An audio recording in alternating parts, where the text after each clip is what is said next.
Hi students, now chapter number 22 crop production and management and chapter பார்த்துட்டுருக்கோம். So last கிளாஸில் பார்த்தீங்கன்னா crop ப்ரொடக்ஷனில் basic ஸ்டெப்ஸில் வந்துட்டு நெக்ஸ்ட் ஸ்டெப் அதாவது இரிகேஷன் ஸ்டெப் ஃபோர்த்து ஸ்டெப் பார்த்தோம். ஸோ இரிகேஷனில் வந்துட்டு 3 ட்ரெடிஷ்னல் மெத்தட்ஸ் அண்ட் மாடர்ன் மெத்தட்ஸ்னு இருக்குது. ஸோ ட்ரெடிஷ்னல் மெத்தட்ஸில் பார்த்தீங்கன்னா ட்ரெடிஷ்னல் மெத்தட்ஸுங்கிறது வந்துட்டு மேனுவலாக பண்ணுவாங்க, அதுதான் ட்ரெடிஷ்னல் மெத்தட். நெக்ஸ்ட்டு மாடர்ன் மெத்தட்ஸ்னால் பார்த்தீங்கன்னா இப்போ இருக்கக்கூடிய மிஷின்ஸை வச்சு மெக்கானிக்கலாக பண்ணுவாங்க மாடர்ன் மெத்தட்ஸில். ஸோ அதில் 2 இருக்குது, ஸ்ப்ரிங்க்லர் சிஸ்டம் அண்ட் ட்ரிப் சிஸ்டம்னு சொல்லிட்டு. ஸோ ஸ்ப்ரிங்க்லர் இரிகேஷன்னா என்ன, ட்ரிப் இரிகேஷன்னா என்னன்னு சொல்லி பார்த்தோம்.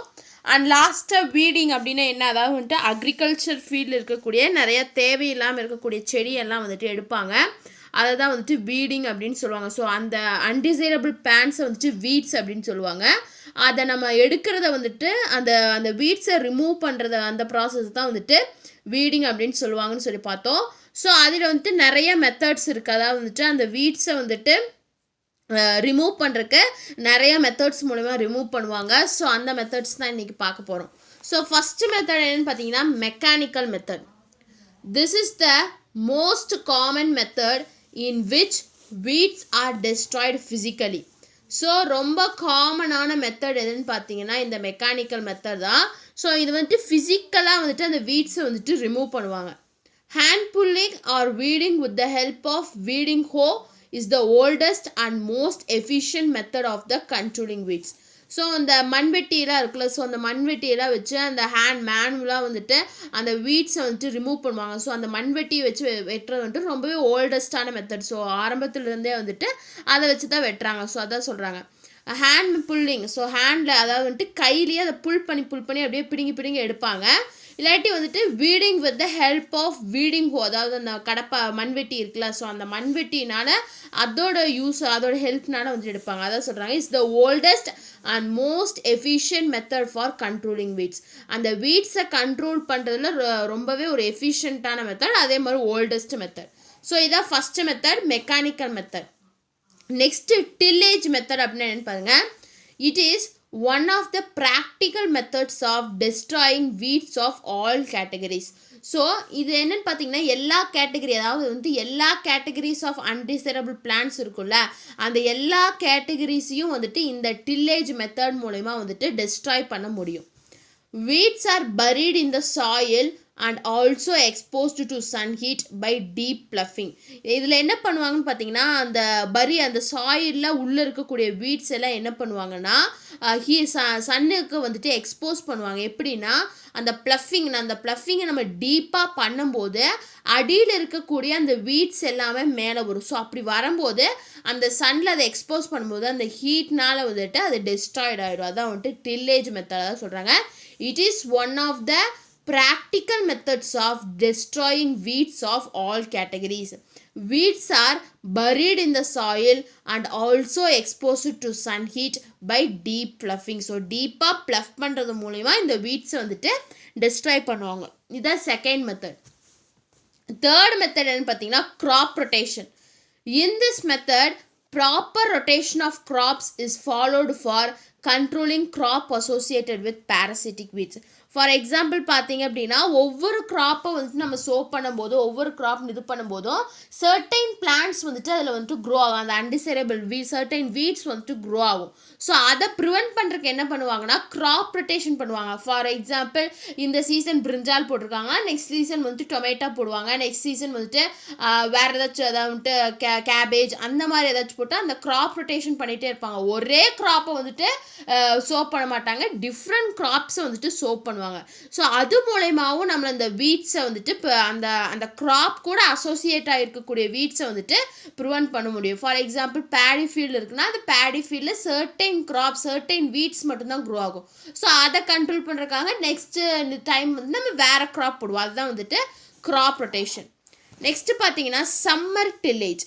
Deep ploughing after harvest of rabi crop and exposing underground parts of weeds to strong sunlight during summer months is useful for destroying many annual and perennial weeds. அதாவது வந்துட்டு rabi graph. So 3 graphs இருக்குல்ல, Zarif, rabi கார்ப்னு சொல்லிட்டு. So அந்த rabi corp season முடிஞ்ச பிறகு அதை deep bluff பண்ணுவாங்க. So அந்த ரேபி கிராப்பை வந்துட்டு ஹார்வெஸ்ட் பண்ணதுக்கு அப்புறம் அந்த ஃபீல்டை வந்துட்டு டீப் ப்ளஃப் பண்ணிவிட்டு அதை என்ன பண்ணுவாங்கன்னா அந்த வீட்ஸோட பார்ட்ஸெலாம் வந்துட்டு சன்லைட்டில் எக்ஸ்போஸ் பண்ணுவாங்க. ஸோ அப்படி எக்ஸ்போஸ் பண்ணும்போது என்ன ஆகும்னா அந்த சன்லைட்லேருந்து வரக்கூடிய ஹீட்னால் அந்த வீட்ஸ் அந்த பார்ட்ஸ் எல்லாமே வந்துட்டு அதில் இருக்கக்கூடிய எல்லாமே அந்த சம்மர் மந்தில் அவ்வளோ ஹீட்டாக இருக்கும்போது அந்த வீட்ஸ் எல்லாம் டெஸ்ட்ராய்ட் ஆயிரும் அப்படின்னு சொல்கிறாங்க. ஸோ இதான் வந்துட்டு சம்மர் டில்லேஜ். பார்த்தீங்கன்னா biological weed control. In this method, bioagents like insects and pathogens are used to control weeds. இந்த மெத்தடில் என்ன பண்ணுவாங்கன்னா இந்த இன்செக்ட்ஸ் இல்லாட்டி இந்த பேத்தோஜன்ஸை வச்சு அந்த வீட்ஸ் வந்துட்டு க்ரோ ஆகாமல் அதை வந்துட்டு கண்ட்ரோல் பண்ணுவாங்க. The objectives of biological control are not eradication but reduction and regulation of the weed population. ஆனால் வந்துட்டு இந்த பயோலாஜிக்கல் கண்ட்ரோலோட ஆப்ஜெக்டிவ் என்னவாக இருக்குன்னா அந்த வளரக்கூடிய அந்த வீடை வந்துட்டு எராடிகேட் அழிக்கணும்னு இருக்காது, அது க்ரோ ஆகிறத வந்துட்டு ரெடக்ஷன் பண்ணி அதை கரெக்டாக கண்ட்ரோல் பண்ணணும் இருக்காது. க்ரோ ஆகிறத வந்துட்டு கம்மி பண்ணணும், டிக்ரீஸ் பண்ணுங்கிறது தான் வந்துட்டு இந்த பயாலஜிக்கல் கண்ட்ரோலோட ஆப்ஜெக்டிவாக இருக்குமே தவிர அதை வந்துட்டு எராடிகேட் கம்ப்ளீட்டாக அழிக்கணும் அப்படிங்கிறது வந்துட்டு இதோட ஏமாக இருக்காது. ஸோ அதான் வந்துட்டு next method biological weed control. So இந்த மெத்தடில் வந்துட்டு பயோ ஏஜென்ட்ஸை யூஸ் பண்ணி அந்த வீட்ஸை வந்துட்டு கண்ட்ரோல் பண்ணுவாங்க. நெக்ஸ்ட் மெத்தட் என்னென்னு பார்த்தீங்கன்னா chemical method. Chemical methods are very effective in certain cases and have a great scope in weed control. So இந்த கெமிக்கல் மெத்தட்ஸ் வந்துட்டு ரொம்பவே எஃபெக்டிவ். ஸோ சில நேரங்களில் வந்துட்டு அந்த வீட் க்ரோ ஆகிட்டே இருக்குது அப்படின்னா இந்த கெமிக்கல்ஸை யூஸ் பண்ணி தான் அவங்க அந்த ஹெர்பிசைட்ஸ் அதெல்லாம் யூஸ் பண்ணி அந்த வந்துட்டு அந்த வீட்ஸை கில் பண்ணுவாங்க. ஸோ இதுக்கு நல்ல ஸ்கோப்பும் இருக்குது.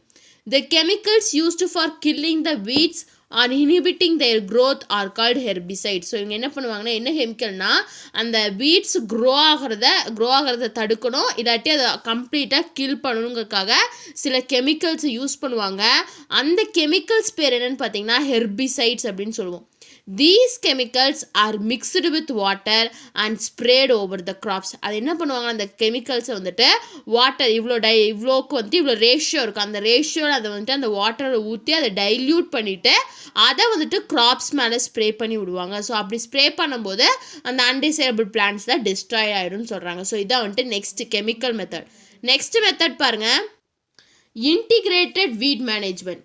இன்டிகிரேட்டட் வீட் management combines different agronomic practices and herbicides used to manage weeds so that the reliance on any one weed control technique is reduced. So integrated weed management என்ன பண்ணுன்னு பார்த்தீங்கன்னா கம்பைன் பண்ணும், அதாவது வந்துட்டு இந்த அக்ரோனமிக் அதாவது வந்துட்டு இந்த ஹெர்பிசைட்ஸ் யூஸை வந்துட்டு கம்மி பண்ணும். ஸோ அதனால வந்துட்டு ஒரு வீட் கண்ட்ரோல் டெக்னிக்கால் வந்துட்டு நம்ம ரெடியூஸ் பண்ண முடியும். Mechanical, biological, cultural and chemical methods are included in integrated weed management. So in integrated weed management வந்து mechanical, biological, cultural and chemical methods எல்லாமே வந்துட்டு இந்த இன்டெகிரேட்டட் வீட் மேனேஜ்மெண்ட்டில் இன்க்ளூட் ஆகும் அப்படின்னு சொல்கிறாங்க. ஸோ இதான் வந்துட்டு லாஸ்ட் மெத்தட். ஸோ வீட்ஸை கண்ட்ரோல் பண்ணணும், அதோட க்ரோத்தை கண்ட்ரோல் பண்ணணும்னா வந்துட்டு நிறையா மெத்தட்ஸ் இருக்குது.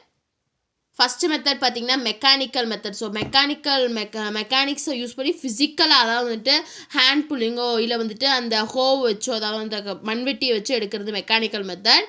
நெக்ஸ்ட்டு டில்லேஜ் மெத்தட் பார்த்தோம். Next crop rotation. Fourth one is summer tillage. Fifth one is biological weed control. Sixth one is chemical method and last one is integrated weed management. So weeding அப்படின்னு கேட்கும்போது first வீடிங்னா என்னென்னு எழுதிட்டு அதில் இவ்வளோ மெத்தட்ஸை வந்துட்டு farmers adapt பண்ணிவிட்டு அந்த weeding ப்ராசஸை வந்துட்டு பண்ணுறாங்க. நெக்ஸ்ட்டு பாருங்கள் நெக்ஸ்ட்டு ஸ்டேஜ் க்ராப் ப்ராக்டிஸில் நெக்ஸ்ட்டு ஸ்டேஜ் என்னென்னு பார்த்தீங்கன்னா ஹார்வெஸ்டிங். ஸோ ஃபஸ்ட்டு வந்துட்டு லேண்ட் சாயில் ப்ரிப்ரேஷன் பண்ணியாச்சு. நெக்ஸ்ட் அதில் சாயிலில் வந்துட்டு சீடை சோப் பண்ணியாச்சு. நெக்ஸ்ட் அதுக்கு வந்துட்டு இரிகேஷன் அதுக்கு வாட்டர் கொடுத்தாச்சு. அதுக்கப்புறம் சீட் சோப் பண்ணதுக்கப்புறம் அதுக்கு ஃபெர்டிலைசர்ஸ் மேன்யூஸ் எல்லாம் போட்டாச்சு. அண்டு இரிகேஷன் வாட்டர் ஃபெசிலிட்டிஸ் கொடுத்தாச்சு. அண்டு அதில் இருக்கக்கூடிய வீட்ஸ் எல்லாத்தையும் ரிமூவ் பண்ணியாச்சு. ஸோ ஃபைனல் அதுக்கப்புறம் என்ன பண்ணுவோம்னா அந்த க்ராப்பை வந்துட்டு நம்ம ஹார்வெஸ்ட் பண்ணுவோம். The process of cutting and gathering a crop is called harvesting. So harvesting அப்படின்னு என்னென்னு பார்த்தீங்கன்னா நம்ம க்ரோ பண்ணியிருக்கக்கூடிய க்ராப்பை வந்துட்டு கட் பண்ணிவிட்டு அதை கேதர் பண்ணுவோம். அது பேர் தான் என்னென்னு சொல்கிறோன்னா ஹார்வெஸ்டிங் அப்படின்னு சொல்கிறோம். Different methods R used for harvesting. So அந்த ஹார்வெஸ்டிங்க்கு வந்துட்டு நம்ம டிஃப்ரெண்ட் மெத்தட்ஸ் எப்படி வந்துட்டு சோயிங்க்கு டிஃப்ரெண்ட் மெத்தட் யூஸ் பண்ணோம், இரிகேஷனுக்கும் நிறையா மெத்தட்ஸ் யூஸ் பண்ணோம், அதே மாதிரி வீடிங்க்கும் நிறையா மெத்தட்ஸ் யூஸ் பண்ணோம். ஸோ அதே மாதிரி ஹார்வெஸ்டிங்க்கும் நிறையா மெத்தட்ஸ் இருக்குது. ஃபஸ்ட்டு மெத்தட் என்னென்னு பார்த்தீங்கன்னா manual harvesting. So manual harvesting அப்படின்னா என்னென்னு பாருங்கள். This is the major method of harvesting in India. So மேனுவலாக எந்த விதமான மிஷின்ஸும் யூஸ் பண்ணாமல் மேனுவலாக நம்ம வந்துட்டு அந்த க்ராப்பை வந்துட்டு ஹார்வெஸ்ட் பண்ணுவோம். ஸோ இந்தியாவில் அதிகமாக ப்ராக்டிஸ் பண்ணக்கூடிய ஒரு ஹார்வெஸ்டிங் மெத்தட் எதுன்னு பார்த்தீங்கன்னா இந்த மேனுவல் ஹார்வெஸ்டிங் தான். Certain crops are harvested without using tools. So சில க்ராப்ஸ், எல்லா க்ராப்ஸையும் நம்மளால் இப்படி பண்ண முடியாது. ஆனால் சில க்ராப்ஸை வந்துட்டு ஹார்வெஸ்ட் பண்ணலாம், எந்த விதமான டூல்ஸை யூஸ் பண்ணாமல் நம்ம ஹார்வெஸ்ட் பண்ணிக்கலாம். Crops like groundnut, green gram, black gram and horse gram can be harvested uprooting with hand provided small moisture is adequate for hand pulling. So வந்துட்டு கிரவுண்ட்நட், க்ரீன் கிராம், அதாவது வந்துட்டு பச்சைப்பயிறு, ஹார்ஸ் கிராம் கொள்ளு, black gram உளுந்து, இது எல்லாத்தையுமே வந்துட்டு நம்ம ஹேண்ட்னாலே வந்துட்டு ஹார்வெஸ்ட் பண்ணிக்கலாம். ஸோ அதுக்கு வந்துட்டு கொஞ்சமாக மாய்ஸ்டர் மட்டும் போதும். ஏன்னா வந்துட்டு அந்த ஹேண்ட் புல்லிங் பண்ணும்போது ஈஸியாக வந்துட்டு அது எடுக்கிறதுக்கு வேண்டி சில மாய்ஸ்டர் கொஞ்சம் இருந்தால் போதும். ஸோ இந்த க்ராப்ஸ் எல்லாத்தையுமே வந்துட்டு நம்ம மேனுவலாகவே ஹார்வெஸ்ட் பண்ணிக்கலாம். ஸோ ஹார்வெஸ்டிங்கில் ஃபஸ்ட்டு மெத்தட் பார்த்தீங்கன்னா மேனுவல் ஹார்வெஸ்டிங். நெக்ஸ்ட் பாருங்க, mechanical method. Harvesting in our country is generally done by employing the laborers with the help of farm instruments like sickle. So வந்துட்டு நம்மளோட கண்ட்ரியில் பார்த்தீங்கன்னா ஹார்வெஸ்டிங் என்ன பண்ணுவாங்கன்னா எம்ப்ளாயிங், அதாவது லேபர்ஸை வச்சுட்டு ஹார்வெஸ்ட் பண்ணுவாங்க. ஸோ சின்ன சின்ன ஃபார்ம் இன்ஸ்ட்ருமெண்ட்ஸில் அந்த இது அந்த மாதிரி மம்முட்டி அந்த மாதிரி இருக்கக்கூடிய சின்ன சின்ன ஃபார்ம் இன்ஸ்ட்ருமெண்ட்ஸை வச்சு லேபர்ஸை வச்சுட்டு அந்த ஹார்வெஸ்டிங்கை பண்ணுவாங்க. This method is a laborious and time consuming one and it is suitable for small sized farms only. So இந்த மெத்தட் பார்த்தீங்கன்னா ரொம்ப லேபராக இருக்கும், அதே மாதிரி நிறைய டைம் எடுத்துக்கும். ஸோ இது வந்துட்டு சின்ன சின்ன லேண்டுக்கு வந்துட்டு சூட்டபுளாக இருக்கும். ஏக்கர் கணக்கில் போட்டு கல்டிவேட் பண்ணோம் ஹார்வெஸ்ட் பண்ணும்போது இந்த மெத்தட் சூட்டபுளாக இருக்காது. சும்மா ஸ்மால் லேண்ட்ஸ் ஏரியாஸில் இருக்கக்கூடிய ஃபார் எக்ஸாம்பிள் சென்ட் கணக்கில் வந்துட்டு கல்டிவேஷன் பண்ணுறாங்களா, அவங்க வந்துட்டு இந்த லேபர்ஸை வச்சு பண்ணால் அது ஓகே, ஸ்மால் சைஸ்டு ஃபார்ம்ஸுக்கு இது சூட்டபுளாக இருக்கும். ஆனால் லார்ஜ் சைஸ் ஃபார்முக்கு வந்துட்டு இது ஒத்துக்காதுன்னு சொல்கிறாங்க. இதுதான் வந்துட்டு next method, mechanical method. Next என்ன மெத்தட் பாருங்க, நெக்ஸ்ட் என்ன ஹார்வெஸ்டிங் பார்த்தீங்கன்னா மிஷின் ஹார்வெஸ்டிங். ஸோ மிஷின்ஸோட யூஸ்னால வந்துட்டு ஹார்வெஸ்டிங் ப்ராசஸ் நடக்கும். பாருங்கள், அந்த பிக்சரில் காட்டியிருக்காங்க. This harvesting method is used in large sized agricultural fields. So acre கணக்கில் இருக்கக்கூடிய அக்ரிகல்ச்சரல் ஃபீல்ட்ஸில் இந்த மெத்தடை வந்துட்டு யூஸ் பண்ணுவாங்க. The term harvesting also includes the immediate post-harvest practices such as threshing and winnowing. So வந்துட்டு இந்த ஹார்வெஸ்டிங் அப்படிங்கிறது வந்துட்டு இந்த அறுவடை முடிஞ்சதுக்கு அதுக்கப்புறம் சில ப்ராக்டிசஸ்லாம் பண்ணுவாங்க. அதை வந்துட்டு ஸ்டோர் பண்ணுறதுக்காக சில ப்ராக்டிசஸ்லாம் பண்ணுவாங்க. அந்த ப்ராக்டிஸ் தான் என்னென்னு பார்த்தீங்கன்னா த்ரெஷிங் அண்ட் வினோவிங்னு சொல்லுவாங்க. The process of separating the grains from their chaffs and pods is threshing.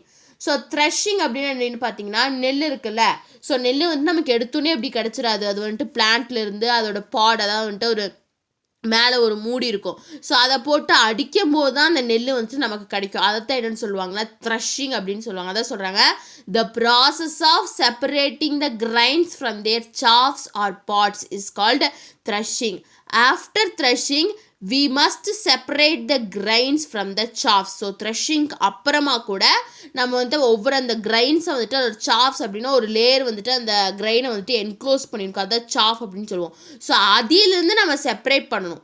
So winnowing is the process of separating the grains. So அந்த சாஃப்ஸ்லேருந்து அந்த கிரைனை செப்பரேட் பண்ணுறக்கு ஒரு ப்ராசஸ் பண்ணுவோம், அதுதான் என்னென்னு சொல்லுவோம்னா வினோவிங் அப்படின்னு சொல்லுவோம். ஸோ இதான் வந்துட்டு த்ரெஷிங், இது வந்துட்டு வினோவிங். ஸோ இதான் வந்துட்டு harvesting of crops. So harvesting அப்படின்னு என்னென்னு பார்த்தீங்கன்னா the process of cutting and gathering a crop is called harvesting. So அதில் 3 டைப்ஸ் இருக்குது. Manual harvesting, mechanical harvesting and machine harvesting. So 3 பார்த்தோம். ஸோ ஹார்வெஸ்டிங் அப்புறமா போஸ்ட் ஹார்வெஸ்ட் ப்ராக்டிசஸ், அதாவது threshing and வினோவிங்கும் பார்த்தோம். ஸோ நம்ம இன்னைக்கு கிளாஸில் வீட் கண்ட்ரோலில் இருக்கக்கூடிய சில மெத்தட்ஸ் பார்த்தோம். நெக்ஸ்ட்டு கிராப்ஸோட ஹார்வெஸ்ட் பார்த்தோம். நெக்ஸ்ட்டு ஹார்வெஸ்ட் முடிஞ்சதுக்கு அப்புறம் அது ஸ்டோர் பண்ணுவோம். ஸோ அதை நெக்ஸ்ட் கிளாஸில் பார்க்கலாம். எப்படி ஃபுட் கிரெயின்ஸை வந்து ஸ்டோர் பண்ணுறோம், எதுக்காக அதை ஸ்டோர் பண்ணுறேன்னு சொல்லிட்டு நம்ம நெக்ஸ்ட் கிளாஸில் பார்க்கலாம். இன்றைக்கி கிளாஸில் ஏதாச்சும் டவுட் இருந்துச்சு அப்படின்னா கமெண்ட் பண்ணுங்கள். இந்த வீடியோ கிளாஸ் பிடிச்சிருந்தா லைக் பண்ணுங்கள், ஷேர் பண்ணுங்கள், சப்ஸ்கிரைப் பண்ணுங்கள். தேங்க்யூ.